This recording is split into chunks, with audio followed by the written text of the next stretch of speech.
Welcome to দিশার exam guide. প্রিয় প্রাক প্রাথমিক শ্রেণীর পরীক্ষার্থী বন্ধুরা, তোমাদের জন্য এই ভিডিওটিতে আমি আলোচনা করতে চলেছি প্রাক প্রাথমিক শ্রেণীর তৃতীয় পর্যায়ক্রমিক মূল্যায়নপত্র 2024 সালের তৃতীয় পর্যায়ক্রমিক মূল্যায়নপত্র অর্থাৎ ক্লাস পিপি অর্থাৎ প্রি প্রাইমারির বাংলা বিষয়ের প্রশ্নপত্র সম্পূর্ণ উত্তর সহ এই ভিডিওটিতে আলোচনা করতে চলেছি।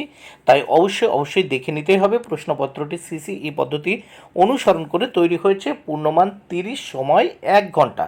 পরীক্ষার্থীর নাম অর্থাৎ এখানে তোমরা তোমাদের নাম লিখবে এবং ডান দিকে ক্রমিক সংখ্যা অর্থাৎ এখানে তোমরা তোমাদের নিজেদের রোল নাম্বার লিখবে।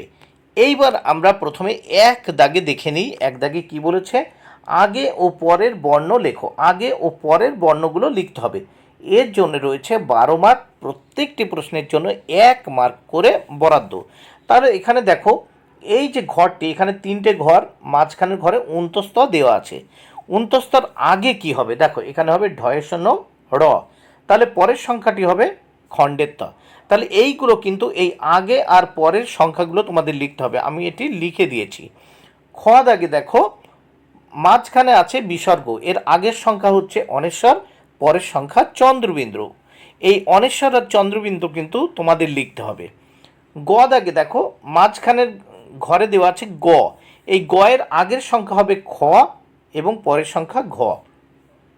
এবার ঘ দাগে দেখো, এই মাঝখানে ঘরে দেওয়া আছে হস্যই, কিন্তু আগের আর পরের সংখ্যা দেওয়া ছিল না, আমরা লিখেছি এটা।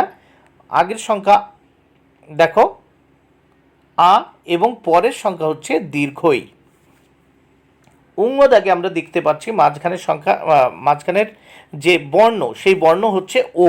এর আগে লিখতে হবে দেখো ওই এবং পরে লিখব ঔ। চ দাগে আমরা দেখতে পাচ্ছি দেখো, চ দাগে দেখে নাও, মাঝখানে আছে মূর্ধন্য। তাহলে এর আগের যে সংখ্যা হবে ঢ এবং মূর্ধন্যের পরের যে সংখ্যা হবে ত, বা পরের বর্ণ, সংখ্যা তো নয় বর্ণ। দেখো মূর্ধন্যর আগের বর্ণ হচ্ছে ঢ এবং পরের বর্ণ ত। এইবার আমরা 2 দাগ দেখে নেব। 2 দাগে কি বলেছে, বাম দিকের সঙ্গে ডান দিক মেলাও। বাম দিকের সঙ্গে এই যে বাম দিক, এর সঙ্গে এই ডান দিক মেলাতে হবে। এর জন্য 3 মার্ক বরাদ্দ। প্রত্যেকটি প্রশ্নের জন্য 1 মার্ক করে বরাদ্দ। প্রথম দেখো, এখানে সূর্যের ছবি রয়েছে। তাহলে সূর্যের ছবি থাকলে এখানে পাখার সঙ্গে সম্পর্ক। তাহলে দেখো, প্রচণ্ড গরম পড়লে পাখার বাতাস প্রয়োজন। এখানে মেঘের ছবি রয়েছে, মেঘের ছবি।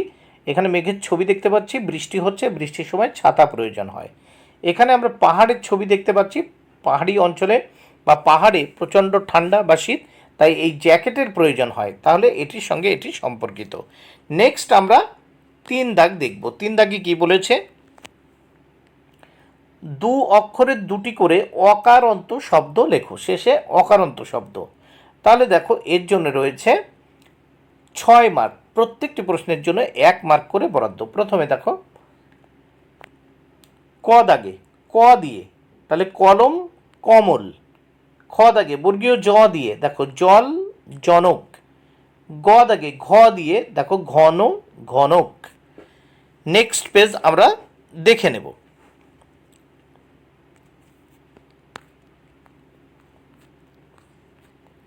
4 দাগে দেখো, শব্দ গঠন করো। 4 দাগে শব্দ গঠন করো। এখানে দেখে নাও 4 মার্ক। প্রত্যেকটি প্রশ্নের জন্য 1 মার্ক করে বরাদ্দ।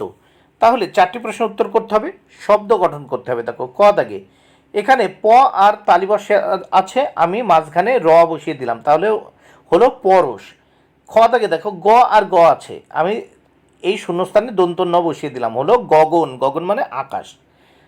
গ দাগে দেখো, ক আছে আর শেষে ম আছে, আমি মাঝখানে ল বসিয়ে দিলাম, কলম। ঘ দাগে দেখো, প্রথমে ছা আছে আর শেষে ল আছে, আমি মাঝখানে গ বসিয়ে দিলাম, তাহলে হলো ছাগল। এইবার দেখে নাও 5 দাগে কি বলেছে, ছবিগুলির নাম বাংলায় লেখো। এখানে 5 মার্ক। 5টি প্রশ্নের উত্তর করতে হবে, 5 মার্ক। প্রত্যেকটি প্রশ্নের জন্য 1 মার্ক করে বরাদ্দ রয়েছে।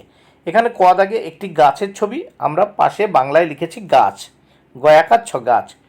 খ দাগে দেখছি আমরা একটা জামার ছবি রয়েছে, দেখো এখানে বর্গীয় জয়াকার ময়াকার জামা।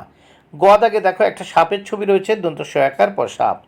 ঘ দাগে একটা ডিমের ছবি রয়েছে, এখানে লিখেছি ডয় হসিয়ে ম ডিম। অঙ্গ দাগে রয়েছে মাছের ছবি, ময়াকার ছ মাছ লিখে দিয়েছি। তাহলে প্রশ্নপত্রটি শেষ হলো। বন্ধুরা, ভিডিওটি ভালো লাগলে অবশ্যই লাইক কমেন্টে শেয়ার করো। Thank you very much, keep watching my channel and my video.